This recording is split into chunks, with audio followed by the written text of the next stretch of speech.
ایک عزیز بادش عزیزم قوری یوسف بسم اللہ سلمہ کو استاد حدیث اور ادب جامعہ حاضرہ کو دعوت دی. اس سے قبل میں خاندان بسم اللہ کا شکریہ ادا کروں.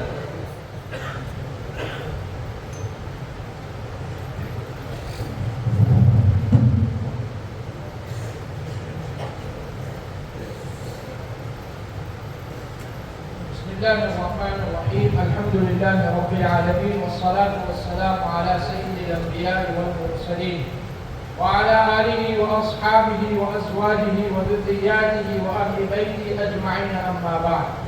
فأعوذ بالله من الشيطان الرجيم. بسم الله الرحمن الرحيم.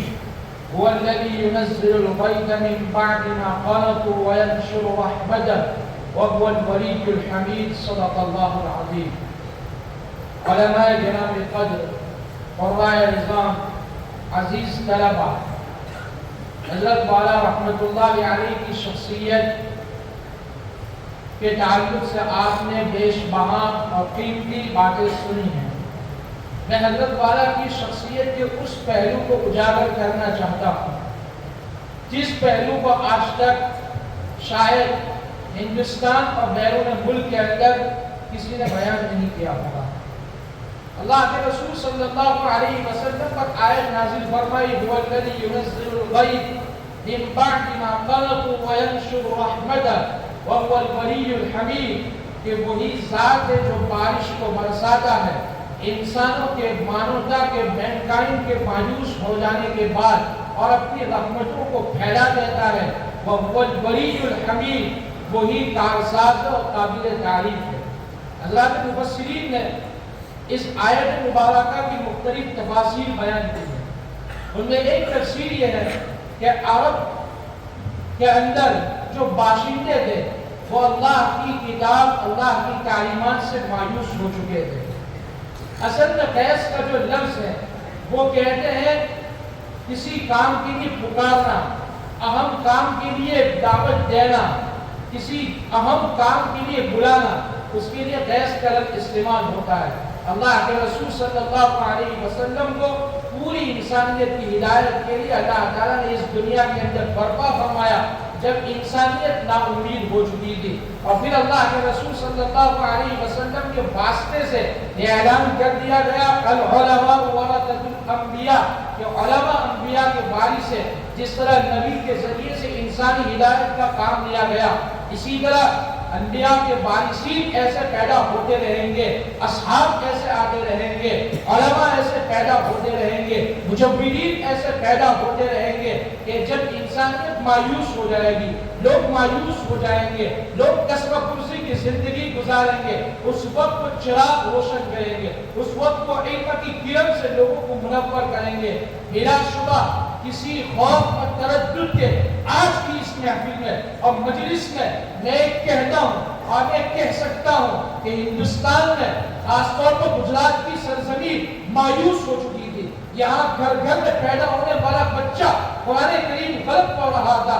قرآن کی تعلیمات کس طرح ہونی چاہیے، قرآن کی ادا کیا ہو، قرآن کس طرح پڑھا جائے، لوگ اس سے ناواقف تھے. اللہ نے گجرات کی سرزمین پر احسان فرمایا اور نبی کے اس علوم کو اور نبی کے اس فن کو، نبی نے جو قرآن لوگوں کے سامنے پڑھ کر سنایا تھا اسی کی ترجمانی کرنے کے لیے کرمپور کی ایک چھوٹی سی بستی سے گجرات کے خطے میں جامعہ اسلامیہ تعلیم الدین ڈابن میں حضرت المقدس حضرت قاری احمد اللہ صاحب نفر اللہ مرمدہ کو بھیجا. وَيَنْشُرُ رَحْمَتَهُ، اور اللہ تعالیٰ اپنی رحمت کو پھیلا دیتا ہے. پھر کیا تھا حضرت کی جد و جہد، حضرت کی کوشش و کاوش نے آج گجرات ہی نہیں، آج بیرون گجرات ہی نہیں بلکہ میں کہہ سکتا ہوں، میں ابھی دبئی سے لوٹا ہوں کہ مشرق و مغرب میں، شمال و جنوب میں، شارجہ کی مساجد ہو یا دبئی کی مساجد ہو، جہاں آج بھی قرآن کریم بہترین انداز میں اگر پڑھانے والے کوئی موجود ہے، پڑھنے والے کوئی موجود ہے تو حضرت والا کو شامل ہے. میں آپ کے سامنے اس بات کا بھی حوالہ دیتا چلوں. اللہ کے رسول صلی اللہ علیہ وسلم کی حدیث میں حضرت ہریرہ رضی اللہ تعالیٰ عنہ نقل فرماتے ہیں وعن ابي هريره رضي الله تعالى عنه فيما اعلم عن رسول الله صلى الله عليه وسلم قال ان الله يبعث لهذه الامه على راس 100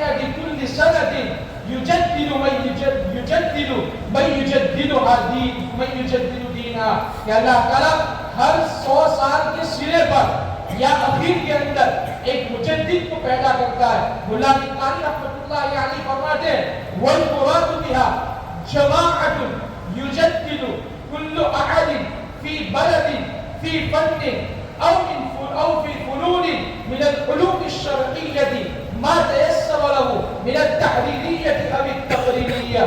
اس وقت اس حدیث پاک کی روشنی میں حضرات محدثین نے لکھا ہے کہ ہر شعبے کا ہر فن کا مستقل اللہ تعالیٰ ایک مجدد پیدا کرتا ہے. اس وقت یہ کہا جا سکتا ہے کہ اس دور کے اندر اس زمانے کے اندر اس صدی کے اندر اگر قرات کا کوئی مجدد تھا تو حضرت قاری احمد اللہ صاحب رحمہ اللہ مرحبا. میں آخری بات آپ کے سامنے عرض کرنا چاہتا ہوں. علامہ شبیر احمد عثمانی رحمۃ اللہ علیہ نے ایک موقع پر فرمایا تھا, علامہ انور شاہ کشمیری رحمۃ اللہ علیہ کی وفات کے موقع پر فرمایا تھا, اگر آج مجھ سے کوئی مصری آدمی یا شامی آدمی پوچھے کہ آپ نے ابن حجر اسقلانی رحمۃ اللہ علیہ نے دیکھا تھا, اگر آج مجھ سے کوئی مصری یا شامی پوچھے آپ نے ابن دقیق العید کو دیکھا تھا, اگر آج مجھ سے کوئی پوچھے کہ آپ نے عز الدین عبد السلام کو دیکھا تھا, تو میں کہوں گا کہ میں نے علامہ انور شاہ کشمیری رحمۃ اللہ علیہ کی ذات گرامی میں ان تمام شخصیات کو دیکھا. زمانے کا تقدم و تاخر یہی فرق تھا.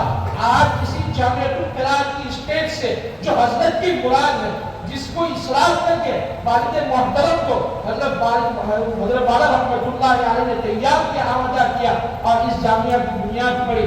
اور جس عجیب اتفاق ہے کہ اس جامعہ کی جب بنیاد ڈالی جا رہی تھی, میرے چھوٹے بھائی عبدالرحمن کی ولادت ہوئی تھی, جو اس وقت جامعہ ازہر کی کلیہ اصول الدین کے زیر تعلیم ہے.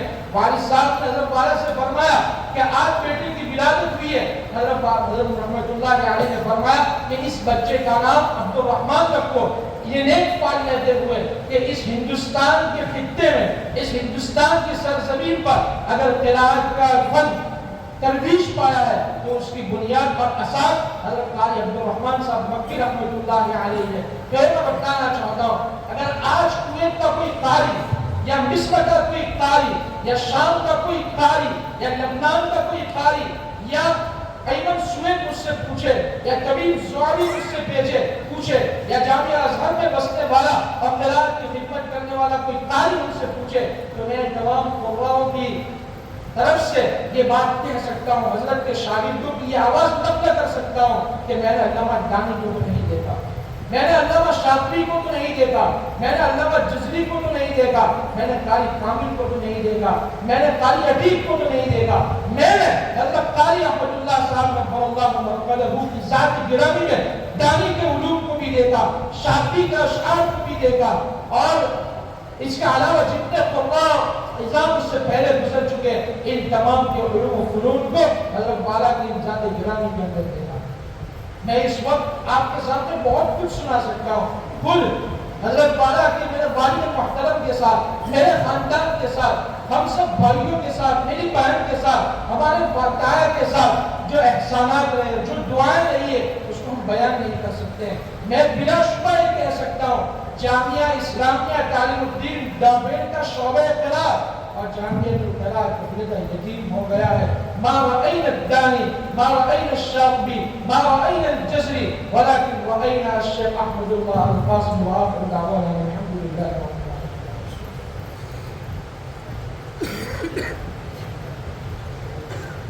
ماشاءاللہ, یہ عزیز مولوی یوسف بسم اللہ صاحب درد دل سنا رہے تھے.